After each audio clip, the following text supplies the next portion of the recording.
आज की क्लास में हम आपके साथ बातचीत करने जा रहे हैं पिक्चर लुकअप कि हम एक शीट से दूसरे शीट पे पिक्चर को कैसे लुकअप करेंगे इसके बारे में जाए। कई बार क्या होता है कि हमें कई सारे समरी को मुझे एक जगह पे दिखाना हो। एक बार नहीं, हम चॉइसेस देते हैं कि भाई इस चॉइस में दिखे। ऐसे केस में हम यूज करते हैं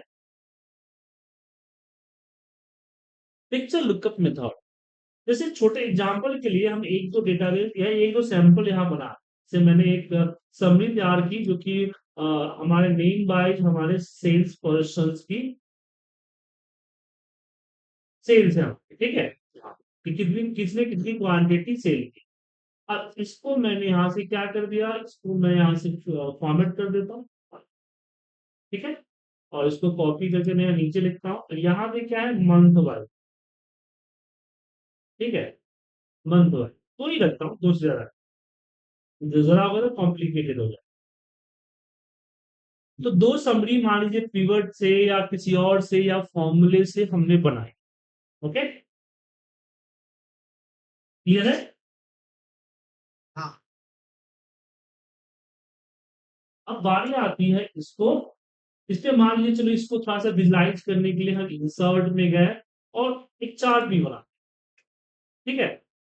चार्ट को मैंने यहाँ पे रिसाइज किया, जैसे यहाँ पे मैं रिसाइज कर रहा हूँ।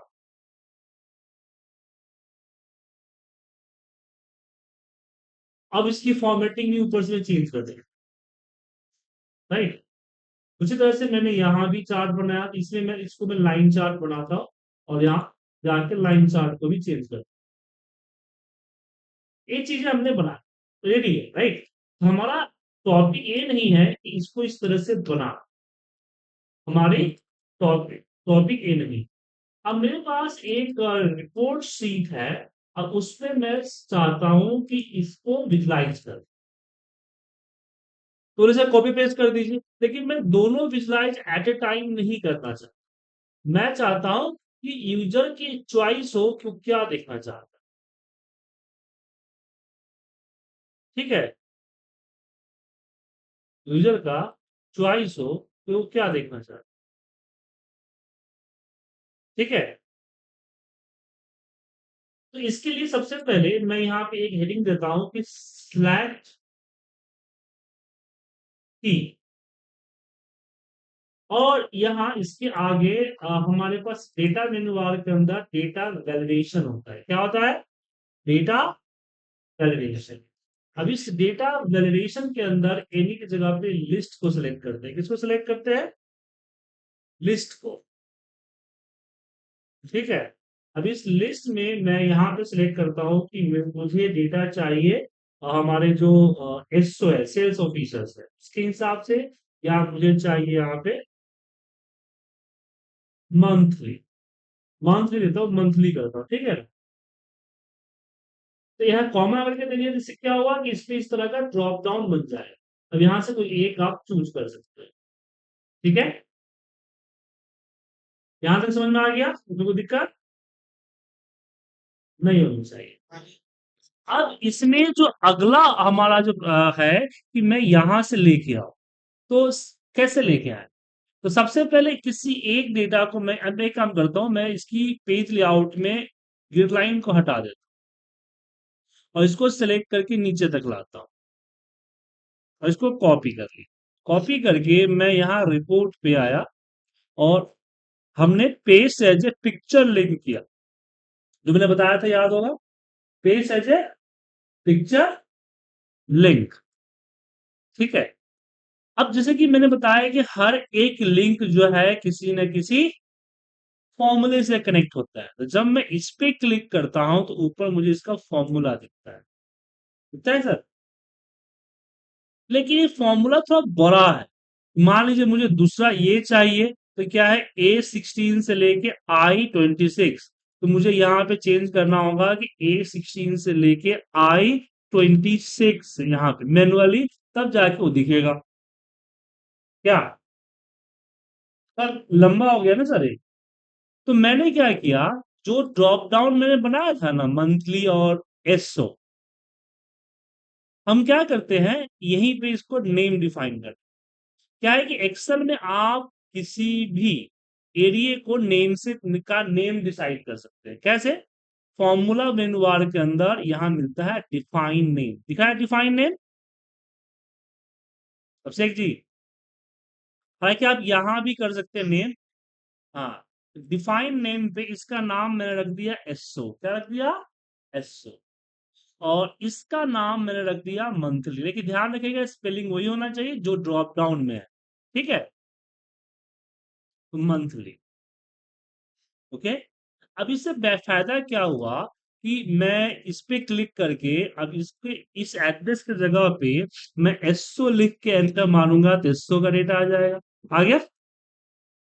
अब मैं यहाँ पे मंथली लिखूंगा तो मंथली। एक छोटा तरीका हो गया, समझे?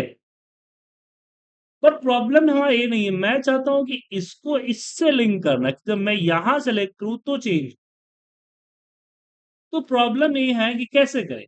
जैसे एग्जांपल के लिए अगर मैं यहाँ पे सम का फॉर्मूला और इसके अंदर मैंने एसओ को सिलेक्ट कर लिया तो सम आ जाएगा। आ गया? अगर मैंने मान लीजिए कि यहाँ पे एसओ लिखा और यहाँ पे सम का फॉर्मूला दिया, इसको सिलेक्ट किया, तो क्या लग रहा है? सम आएगा? क्यों? क्योंकि एक टेक्स्ट है। क्या है?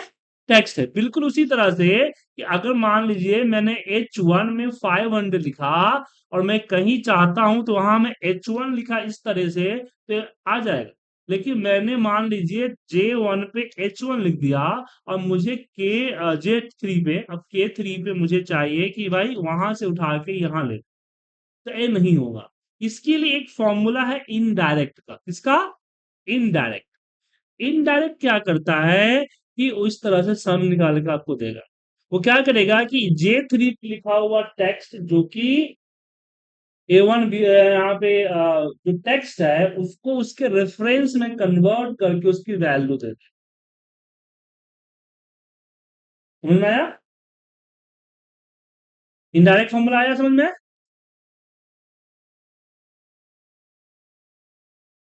अब यहीं पे एक ये हो गया। अब यहीं पे प्रॉब्लम यहाँ पे आ रहा है। समझ में आ गई तो दिक्कत इसमें। अब यहीं पे क्या हो रहा है कि सेम उसी तरह से अगर मैं यहाँ पे सम किया और सम के अंदर एसो यहाँ पे इसको D1 को सिलेक्ट किया। ठीक है, हमने क्या किया? D1 को सिलेक्ट किया और D1 पे अगर मैंने एसओ लिखा तो रिजल्ट नहीं आएगा। लेकिन सम फॉर्मूले के अंदर मैं अगर यहां इनडायरेक्ट लिख दिया तो क्या होगा? अब रिजल्ट आएगा। तो क्या हम यहां जो हमने एसओ, मान लीजिए मुझे यहाँ पे एसओ हमने लिखा हुआ है, अब मैं यहाँ पे डायरेक्ट अगर इसको लिंक करे तो रिजल्ट नहीं आएगा। गड़बड़ आ गया ना सर? तो क्या हम यहाँ पे इनडायरेक्ट के अंदर इस एसओ को सेलेक्ट कर ले तब होगा? नहीं। अब यहाँ पे एक नया प्रॉब्लम आ, नया प्रॉब्लम यह है कि आपका एक पिक्चर लिंक आता है कि मैं किसी तरह का फॉर्मूला नहीं लूंगा। मैं या तो डायरेक्ट रेफरेंस लूंगा A1 B1 C1 या फिर किसी डिफाइन की गई नेम को लूंगा। दिख रहा है ना सर? हम्म। या तो मुझे डायरेक्ट A1 C1 D1 दीजिए या फिर डिफाइन नेम, किसी तरह का फॉर्मूला और नहीं ले। लेकिन डिफाइन नेम कहता है, जैसे मैं यहाँ पे एक काम करता हूँ, यहाँ पे DH नाम का या फिर क्या बोलते हैं यहाँ पे RPT कर देता हूँ, रिपोर्ट। ठीक है ना? नाम लेते हैं। अब लेकिन ये आपका जो है ना डिफाइन नेम कहता है कि भैया मेरे पास तुम कुछ भी डालो, कोई दिक्कत नहीं है। तो जो इनडायरेक्ट फॉर्मूला मैं यहां डालने वाला था, सो एक नेम ऐसे डमी नेम डिफाइन किया और हम उसके अंदर डाल दिया इनडायरेक्ट। और इनडायरेक्ट के अंदर हमने सेलेक्ट कर लिया C4 को एंड ओके किया। ठीक है। अब मैं यहां पे उस RPT को कॉल कर, आ गया सर?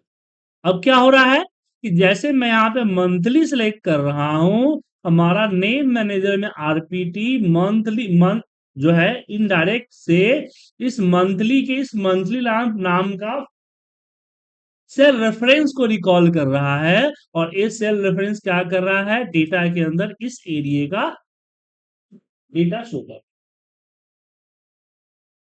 समझ में आया? तो यहाँ पे सिंपल समझे क्या है। सबसे पहले तो आपको जो रिपोर्ट्स हैं सारे रिपोर्ट्स का नेम देना होगा। क्या देना होगा?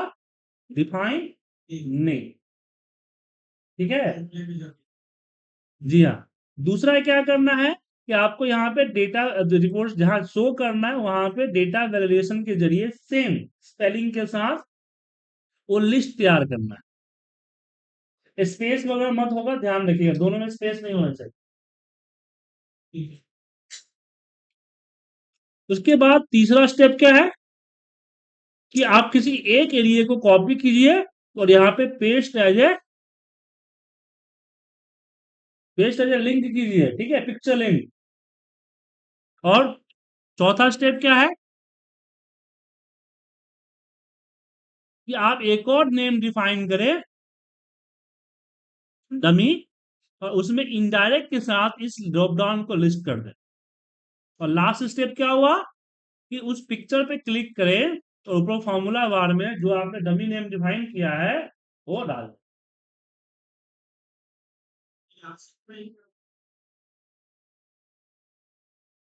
देखिए लास्ट वाला प्रॉब्लम क्या है कि हम इस पे फॉर्मूला नहीं लगा सकते।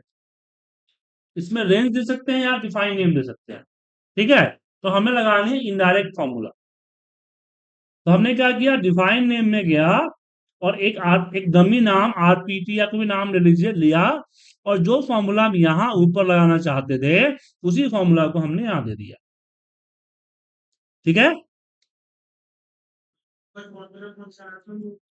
इनडायरेक्ट वाली इनडायरेक्ट के साथ इस मंथली को इनडायरेक्ट के अंदर डाल। सिंपल सा। ये नीचे फॉर्मूला नहीं दिख रहा आपको यहाँ पे? हाँ, समझे?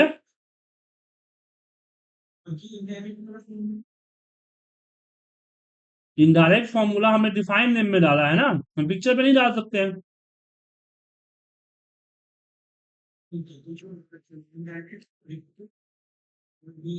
C4 ये जो ड्रॉप डाउन में सिलेक्ट करते हैं वो जिसके नाम से डेटा में नेम बना हुआ है, डिफाइन नेम बना हुआ है, दो नहीं दिख रहा है? और फिर हमने क्लिक किया और वो जो नेम डिफाइन किया था वो हमने यहाँ पे डाल दिया। समझे?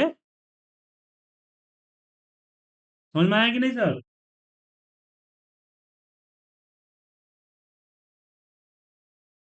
अब आप क्या करें इसको,